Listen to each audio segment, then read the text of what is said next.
Let's get one thing straight. Gaming can be expensive. If you're in the same boat I am, broke, poor, and alone in front of your aging laptop, secretly longing for the sweet release of death, you may not be able to afford all those fancy new titles coming out. However, there are quite a few options for distracting yourself on this tortuous road to the grave that are free. That's right, spend those $3.76 in your bank account on a Taco Bell Crunchwrap or whatever, because right now I'm going to show you some free games that might be good, or I don't know, they're probably good. Alright, here we go, let's start the video. Okay, let's start out with a game that I've spent far too much time on, and part of the reason why my skin's complexion now resembles that of a sheet of paper, and why my muscles have shriveled up into non-existence. It's Warframe! A game with awesome visual design, interesting lore, incredible weapons and powers, and grinding. So much grinding. More grinding than something that grinds. I don't know, man. What do you want from me? I'm writing this at 3 AM. You think of something funny. In spite of that, the combat in this game is super fast-paced and fun, switching between hacking into enemies with your melee weapon, to shooting them with all sorts of high-tech weapons, to using each individual Warframe's powerful abilities to ruin your enemy's day in unique and interesting ways. The game is incredibly fun and more than worth the price of free if you don't count the hundreds of hours of my life that I've actually lost to it. Yeah. But it has more than a few problems. The first being that the new player experience is kinda confusing. I've played the game off and on since the game released in 2013, and I still don't understand some of the game's systems. Part of that is just because I'm not particularly bright, but there are so many systems that Digital Extremes, the publishers of the game, have developed over the years that it's hard to keep track. You've got your focus, your affinity, your mastery rank, your Warframe and weapon ranks, your polarity slots, arcane enhancements, weapon mods, Warframe mods, ribbon mods, void relics, and faction standing, and that's not even going to the minutia of damage types: critical, slash, puncture, blast, corrosive, electrical, radiation, and those damage types can be specialized against shields or armor or health or... oh gosh, there's a lot of systems in this game, guys. It's deep and it's fun, but my gosh, is it confusing. Warframe is just one of those games where you're basically gonna need a hotkey to the game's wiki. That being said, the community is full of genuinely nice people, the development team is consistently updating the game and communicating with fans, and all the complicated systems in the world does not make a space ninja blowing the head off a robot with a gun sword any less awesome.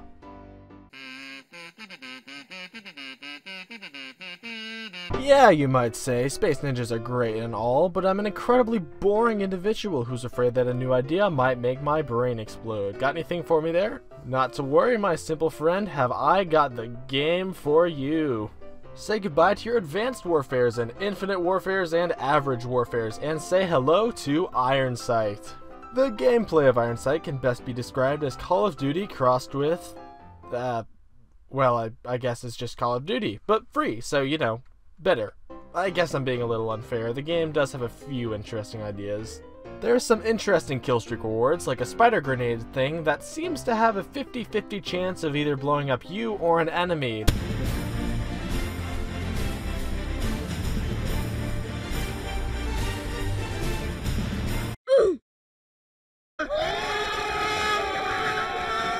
There's a missile that you can guide down onto enemy players that unironically works pretty well, and an honest-to-God freaking Ed 209.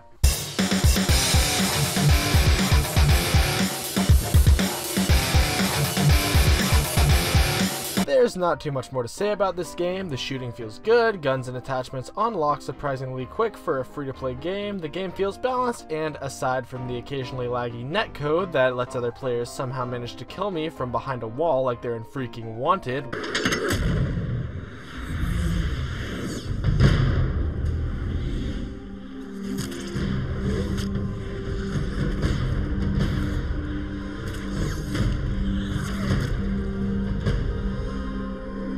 Wow, that's a dated reference. It's fun to play. It would be more fun if I didn't die every, 10 seconds, but hey, fun for someone if they're good at it. Anyway, next game.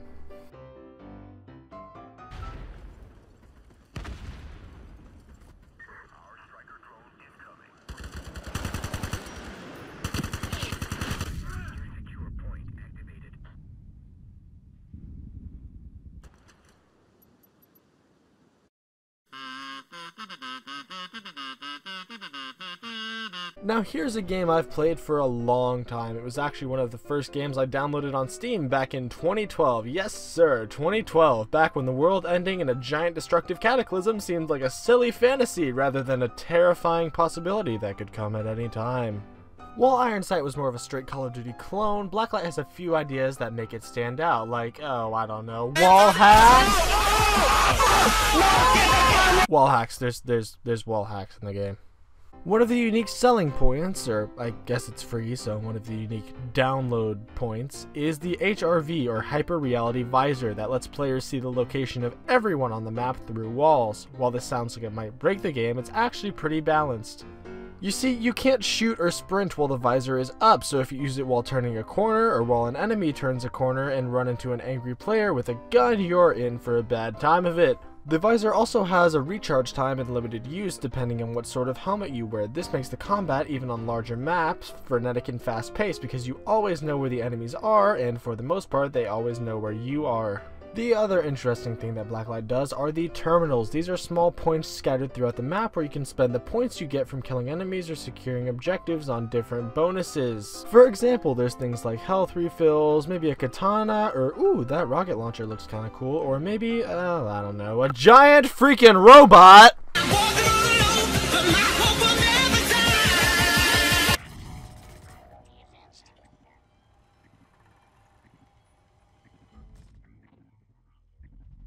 The mechs in this game are actually not that great. You see, they're super powerful on small maps with concentrated groups of enemies, but on larger maps, players can just use the HRV to see you from a mile away and casually stroll the other direction. Also, you can't use the HRV while you're in the mech, so on larger maps, you just kind of stomp around for a while before a player 100 levels higher than you burns you up with a flamethrower or blows you up with rockets. Overall, though, the game is fun. The HRV visor, HRV, the V stands for visor. That's like saying ATM machine. Never mind, go back, redo that. The HRV is a game mechanic that I wish more games would use because it makes for some interesting scenarios and strategies while you're roaming around the battlefield. The game is a bit old at this point. The graphics aren't exactly the best, although if you're watching this gameplay footage, you can tell that my laptop is struggling to run it at the lowest settings, so you know that may not be a big deal for most of you. And although the developers have seemingly kind of left the game to die, there's still a fairly strong community and you can get into a match fairly quick, so go check it out, at least for a little bit. The HRV mechanic is interesting. Alright, moving on.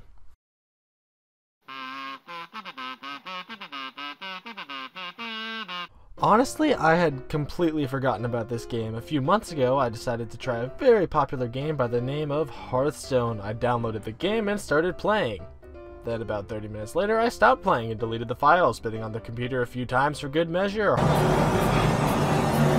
I just couldn't get into it. I felt like I was staring at a board game on my computer screen for what felt like forever and nothing interesting was happening. Maybe I just don't like card games, I thought to myself. I don't remember exactly how I came across this game, but Duelist is one of the only card-based games I've actually enjoyed playing. Mostly because the cards are only about half the game. You see, it has the card-based deck building of Hearthstone, but instead of just putting the cards on the board and flipping them around randomly, there's a good amount of strategy based on where you move your general, minions, and spells on the board. Your goal is to eliminate the enemy general. This setup reminds me more of chess than anything, except the king is an all-powerful sorceress or a giant rock monster, and not, you know, just a piece of plastic. Matches can take anywhere from 7 to 15 minutes depending on how good or bad at the game you are, and winning feels incredibly satisfying. Just, you know, don't ask me how many games I had to record in order to show a victory here.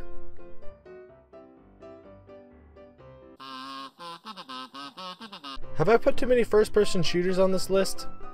Probably. Oh well. Anyway, Deceit is a really fun game that runs like absolute poop on my PC, which explains why the footage you're seeing was shamelessly ripped from the game's YouTube page. If I can put up with playing this game at a buttery smooth 22 FPS, then you can guess that the game is fun. The concept is that 6 players are dropped into a creepy Saw-esque map run by this... oh god, what even... weird bunny gas mask dude? I don't know, it's not important. There are 4 survivors in each match whose goal is to escape the map alive, and 2 infected whose goal is to run up to the survivors and give them big loving kisses on the mouth while... I'm just kidding. Their goal is murder.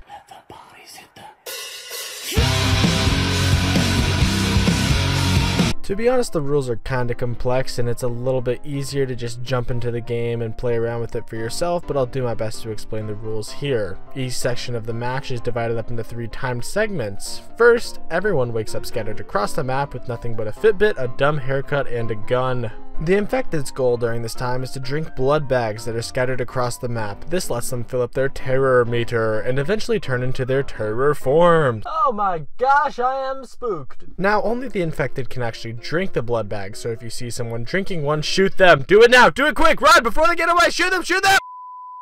The next section is the sort of spooky part. The lights turn off and the survivors are tasked with finding fuses of generators that will open the gates to the next section, while the infected's goal is the aforementioned murder. If your terror meter is full, you can transform into...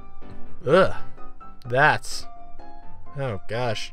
And then you can run around trying to kill all the survivors. If the survivors manage to fend off the terrors and get to the next zone, the cycle repeats 1 or 2 more times before either A, the survivors all become a tasty midnight snack, or B, they make it to the final exit. And I'm telling you, pointing my nearly empty handgun into the darkness, hearing horrible snarling noises while the exit slowly unlocked behind me was one of the most intense gaming experiences I've ever had.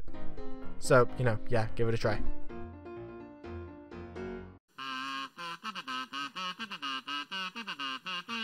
Okay, honestly, I probably should have put these games in the list, but I feel like there's been too many first-person shooters already, and I wanted to give you poor saps at home some variety in this list. So, okay, we're just going to run through the honorable mentions real quick. Paladins gets a lot of crap for basically being Overwatch, although technically it was in development before Overwatch was announced, and Overwatch was already basically TF2, so I don't know, whatever. Point is, it's pretty fun. Characters are varied, game modes are fun, and while it kinda sucks that you need in-game currency to permanently unlock most characters, you get it pretty quick, and the characters you get at the start are varied enough on their own. Also, guess what? Paladins is getting a Battle Royale mode later this year, because of course they are. Everything is getting a Battle Royale mode. I'm pretty sure the next Cooking Mama is gonna have a Battle Royale mode. Whatever. It's pretty fun. Warface is another, say it with me now y'all, a near future realistic military shooter. Hooray, what incredible variety. Well, I say realistic. The game lets you do this cool slide thing whenever you want, so it looks like half the people in the battlefield are trying to slide into first, but hey, it works pretty well. Shooting feels good, the controls are tight and responsive, and I've got to admit that sliding while running in an enemy and unloading a clip into their crotch feels pretty cool. Let's try not to think about what that says about me as a person. Okay, next. Dauntless was a game that I definitely would have added to the, real list, not this honorable mentions bullcrap, but it looks like a really fun free-to-play Monster Hunter that I'd totally give you more info for or details if I had gotten access to the closed beta.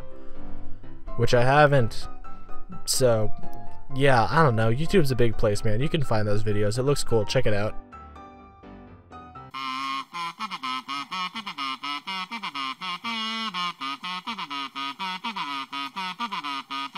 Now, I know this list hasn't exactly been in any quality order or anything, but the final game on this list is by far the best. The final game, the coup de grace, the first place prize, the final solution. No. Oh, wait, no, not that one. Ignore that last one. Oh gosh, nope.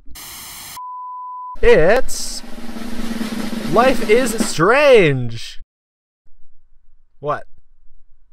Oh, no. I know what you're thinking. Doesn't Life is Strange cost money? Wasn't the purpose of this video to talk about free games? Was this entire video just a ploy to tell people to play Life is Strange? Well, to answer your questions, kinda. The game is episodic and the first episode is free, so loophole. No, the purpose of this video was to distract me from my meaningless existence, and yes, it was. Go play Life is Strange. It's good. Okay, look, the first episode is free. It's about a quirky time-traveling hipster, and its story and characters made me cry real, actual human tears. In spite of the super cheesy dialogue at times. Ready for the mosh pit, Shaka Bra? Wrong. You got hella cash. We're going to get in hella more trouble for this than drugs. No. Why don't you go fuck yourselfie?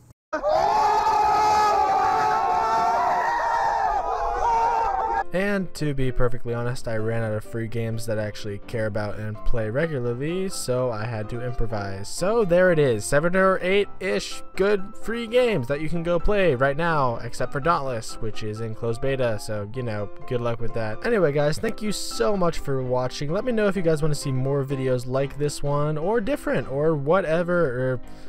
I don't know. What am I supposed to say at the end credits here? Like the video, subscribe if you want, or just do it even if you don't want to, and I don't know. Let me know why the video was bad. Okay, bye.